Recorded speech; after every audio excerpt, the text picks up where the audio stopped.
I am Simon Borgen. We are with Dr. Isaac Asimov, a biochemist who may be the most widely read of all science fiction writers.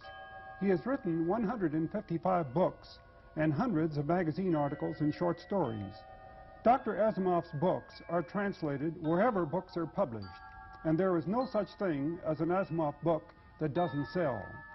There is also no such thing as a dull Asimov book, and it would be hard to find a writer with wider interests. His work includes science fiction, Greek and Roman history, mystery novels, fiction and nonfiction for teenagers, and a whole corpus of books interpreting science and technology for the layman.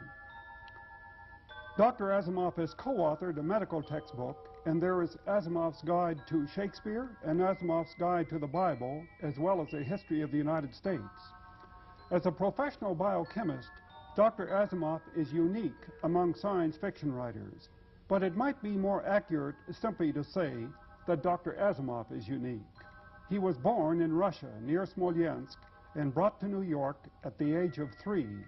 He was 9, working in his father's candy store in Brooklyn, when he sneaked a copy of Amazing Stories from the magazine stand and confronted spaceships for the first time.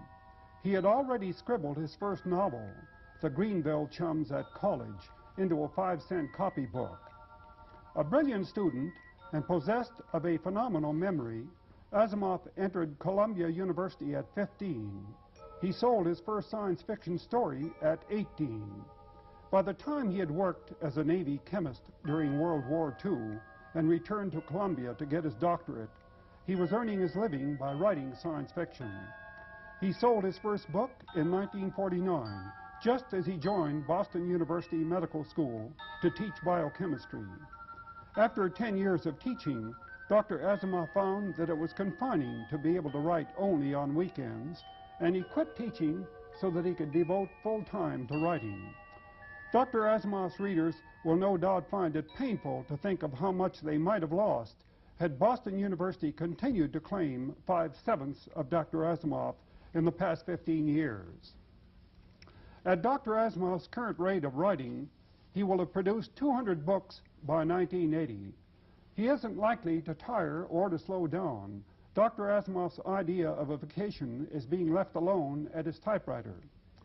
Dr. Asimov, at a time when science and technology are producing the almost incredible every day, how does a science fiction writer stay ahead of things? Well, he doesn't really have to. I mean, everything that science does gives him new plots. Right now, for instance, a science fiction writer can write perfectly amazing stories concerning black holes. 5 years ago, the science fiction writer never heard of black holes. And yet, many people who look back to what was predicted by science fiction writers in the 1930s, simply because these things have arrived, they believe that science fiction writers are out of anything to write. Well, you're right. You see, people think that what we used to write about is what we have to keep on writing about. Not at all. What we wrote about in the old days is now passé. We'll write about new things. I think you said somewhere along the way that whereas you used to write about these things in Amazing Stories, now you write about them in the New York Times. You're right, about colonies on the moon, for instance, about robots. Well, back in 1939, you published a story that dealt with the first flight around the moon and back. Frank Borman and his Apollo 8 crew actually carried this mission out in 1968. You placed the story in 1974. How does a science fiction writer feel when something like that happens? Well, it makes him feel very good. I'm a little annoyed with myself because I was so conservative.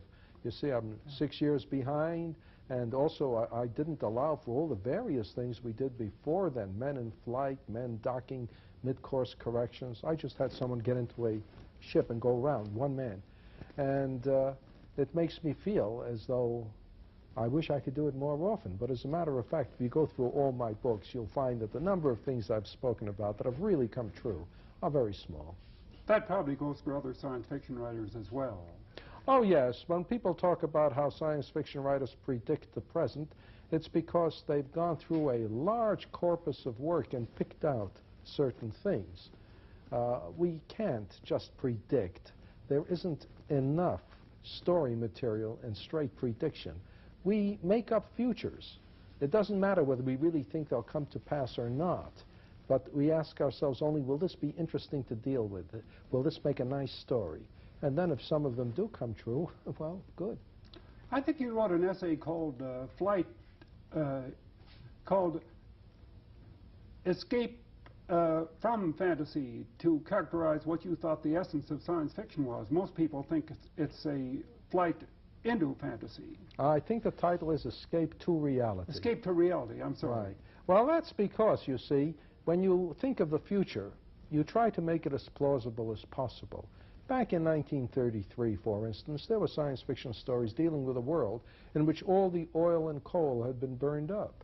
Well, the youngsters who read that story in 1933, including myself, took it seriously. At least I did. And I said, my goodness, what happens if we do burn up all the oil and coal? That's the first time that ever occurred to me that this might be a problem. Mm-hmm. So that on and off, I worried about using up our fossil fuel supplies for the last 40 years. And most of the world, virtually all the world, has only started worrying about it a few months ago, you know.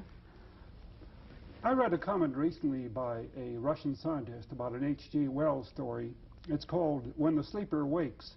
The hero who has gone to sleep in London in 1900 wakes up 200 years later in 2100, and he finds that London's power is being supplied by huge wind-powered machines over London, and there are airplanes about the size of the first DC-3s. And the scientist's comment was, the imagination of science fiction writers is certainly limited. Well, that's true. Back in 1848, Edgar Allan Poe wrote a story set 1,000 years in the future, in 2848. And in it, he had transatlantic aeronautical voyages, only in balloons, going 100 miles an hour. In other words, in his day, there were balloons. So his vision of the future was of faster balloons. If a New Guinea native thought of a future in which you could communicate between continents, he'd think of very loud drums, you see.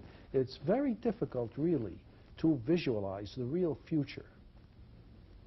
Well, this raises the question of why science fiction writers are constantly going into outer space and to the moon and past them to the planets. Do they go there because that's where the future is going to be or was going to be?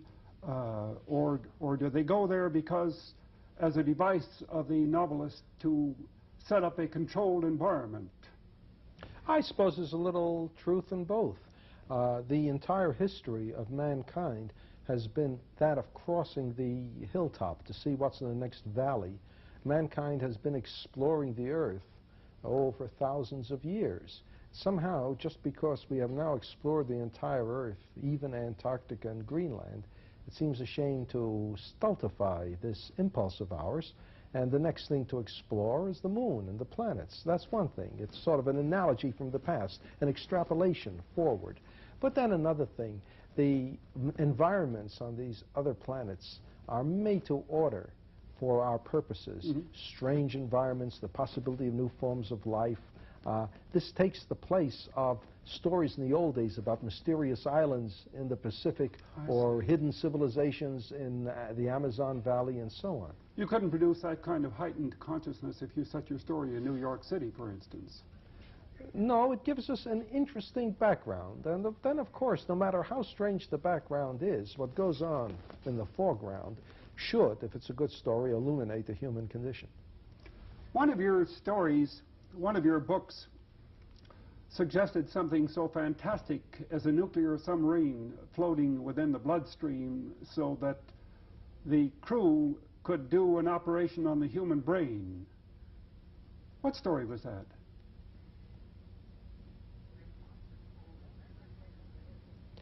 That was Fantastic Voyage, and it was an unusual book of mine in the sense that I'm not responsible for it. They made the movie without me, but then they came to me and asked me would I novelize it. And after a certain amount of discussion, I agreed to. And I wrote the novel based on the movie script. Is there anything to the suggestion, scientifically, is there anything to the suggestion of that story that you can experiment on biological miniaturization? No, I don't think really that's possible scientifically. The movie people didn't worry about it. They simply reduced everything in size. But when I came to write the book, knowing a little something about atomic physics, I realized that if you allowed these miniature human beings to be built up of ordinary atoms, there just simply wouldn't be enough atoms in their tiny, tiny brain to make the brain complex enough to be a human brain. So that I also had to miniaturize the atoms as well. Now, there is no known way of doing this, and I had to use a kind of plausible gobbledygook in the book to account for it. But then you see, in science fiction, you're allowed to depart from scientific possibility, provided you know that you're departing from it and can explain it. The reader will go along with you into the realm of fantasy if you'll give him an excuse. But to do it without realizing you are going into fantasy is insulting to the intelligent reader. I expect they came to you, however, at least partly because of your familiarization with the human body. After all, you're a professional biochemist. Well, they wanted somebody who would make the entire project sound plausible, and I did my best. And they felt I was qualified to do that, and I hated to tell them anything else, so I said, yes, I am. Dr. Asimov, a writer who turns out 4,000 manuscript words a day, book upon magazine, article upon book, would seem to be in some kind of race. Well, I'm not. It seems so, but it isn't so. Actually, what it amounts to is that I'm not happy except when I'm writing. It's the only way, it's almost the only way I can think of to spend my time pleasantly. And so I'm naturally drawn to the typewriter at all times. The day is lost in which I don't type. Deadlines hold no terror for you?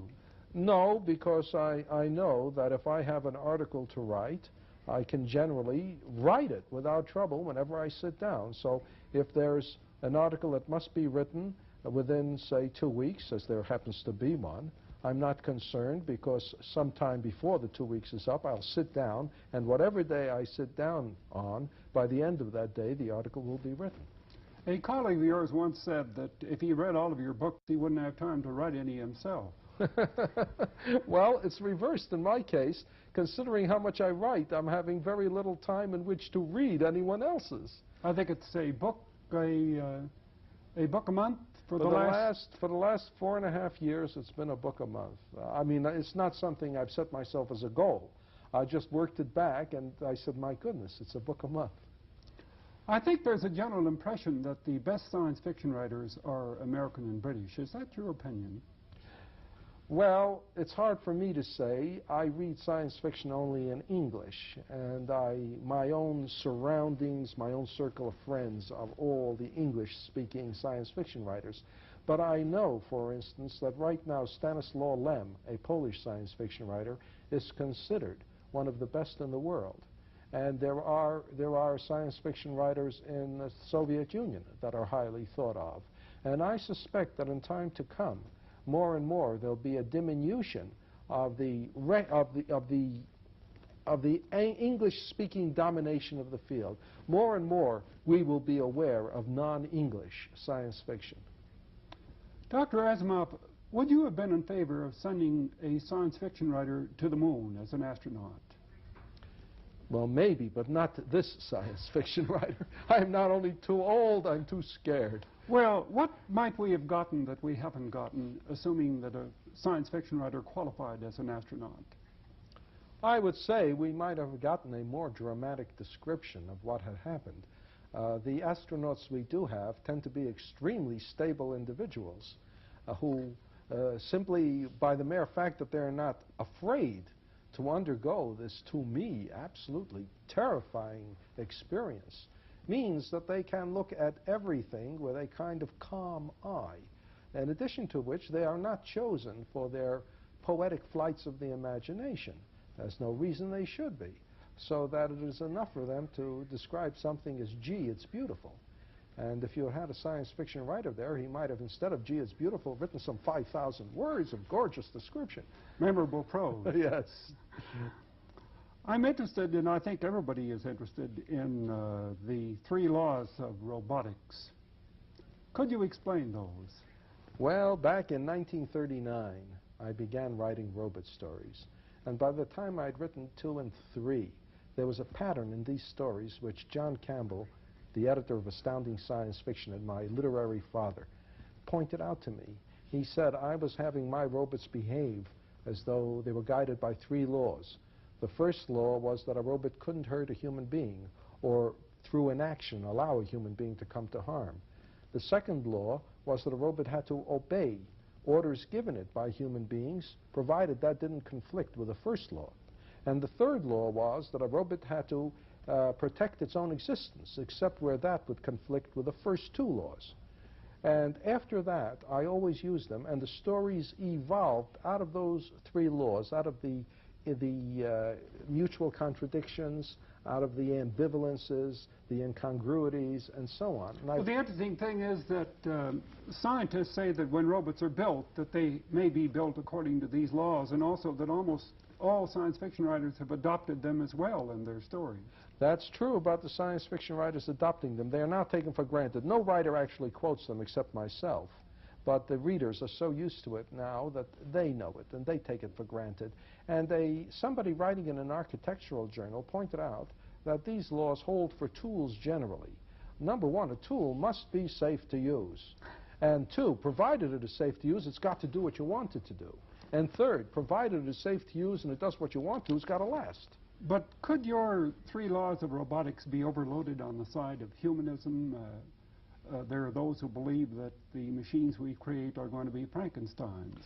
Well, of course, the 3 laws of robotics were originally invented by me in order to avoid the Frankenstein motive, because before I wrote my stories, most robot stories were filled with this Frankenstein bit about the robot destroying its creator. There are some things that men were not meant to know.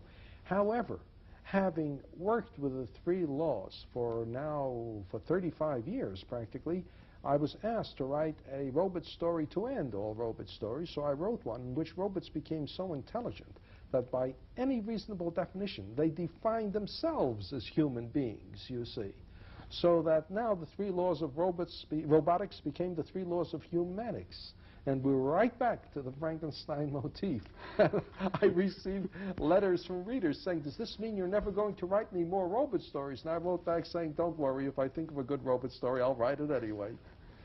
Tell me, does it disturb you that science fiction has been taken over by the academicians? I think there are about 100 universities that now teach science fiction as literature. There are students in various universities writing doctoral theses about Isaac Asimov. There are science fiction textbooks. Yes, it is frightening for 2 different reasons.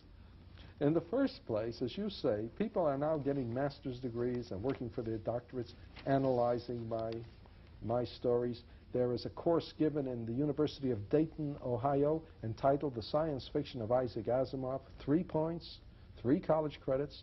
In fact, the guy who gave that course is publishing a book on my science fiction, and it frightens me because I'm not sure that I can stand up under all this scrutiny. Well, the question is whether the body of science fiction can stand up as well, whether the delight will remain. One of the professors said, since I've been teaching it, I don't enjoy reading it as much. Well, you know, that's a very important factor. When I started writing it, I stopped enjoying it as much as I did before. And eventually, after I've been writing it for 20 years, I found I wasn't reading science fiction anymore. That's one of the reasons I don't write as much now as I used to. I feel the field has gotten away from me. And with academicians interested in, the field has become so, quote, literary, unquote, that it frightens me now. I feel I'm not competent to write science fiction because I don't know that much about literature. What is it that draws readers to science fiction? My own feeling is that science fiction is the relevant literary form for today. Of all the different types of fiction, science fiction is the only one which takes as its basic assumption that societies are going to change, and which sets its stories against a fundamentally different society. It's something with great differences in it, whether it's time travel, whether it's overcrowdedness, whether it's space travel, whatever. It's not the present society. And well, there was a phrase you used in I think what was your very first novel. You talked about the awful powers of darkness. Is the whole question of magic and fantasy and mystery and myth what brings people to it as well? Some people have that theory, but I don't.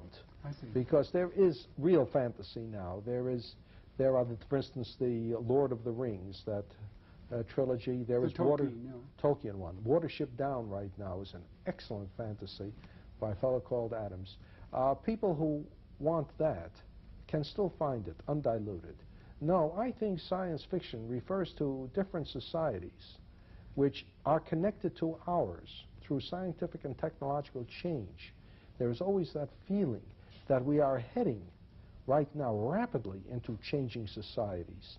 People who are young people today know that when they're middle-aged, life will be nothing like what it is now. And science fiction gives them an opportunity to try on different societies. It's the only thing that's relevant. Anything which deals with the world of today is going to have no meaning to young people of today when, say, 30 years from now. A personal note, Dr. Asimov, it's been known to your friends for years that you were almost totally allergic to travel and that you don't like airplanes. In fact, you don't ride on airplanes. Yes, I'm afraid that's so. Everyone thinks it's very funny because in my stories I go to the ends of the galaxy and yet I won't get into an airplane. Well, there's the question of one of the most eloquent advocates of technology refusing or resisting one of the most common products of it. Well, there may be a connection. I mean, going to the ends of the galaxy, I feel it's sort of anticlimactic to fly to another city. Actually, I'm not very brave, and I'm afraid of airplane crashes. And I don't like to travel anyway. It keeps me away from my typewriter. Dr. Asimov, most people, when they think about the future, try to reach out to the year 2000. Let's try 500 years from now. What kind of planet do you see? One of two, depending on what happens by the year 2000. If by the year 2000 we have not solved the problems that face us today, then I would say 500 years we'll see a world containing a technological civilization in ruins, in which there will be a relatively small number of human beings sort of surviving, and with New York City as the most magnificent ruin in the history of the human race. And the other is? If we succeed in solving our problems today, then 500 years now we can well be living in a kind of utopia, a world with a relatively small population, carefully husbanding their resources, with a working colony on the moon and perhaps on Mars, reaching out to the entire solar system, taking advantage of advances in technology we now can't even imagine, living under conditions which, when they look back on the present, they will be horrified and wonder how we could have survived. Thank you, Dr. Asimov. I am Simon Borgen.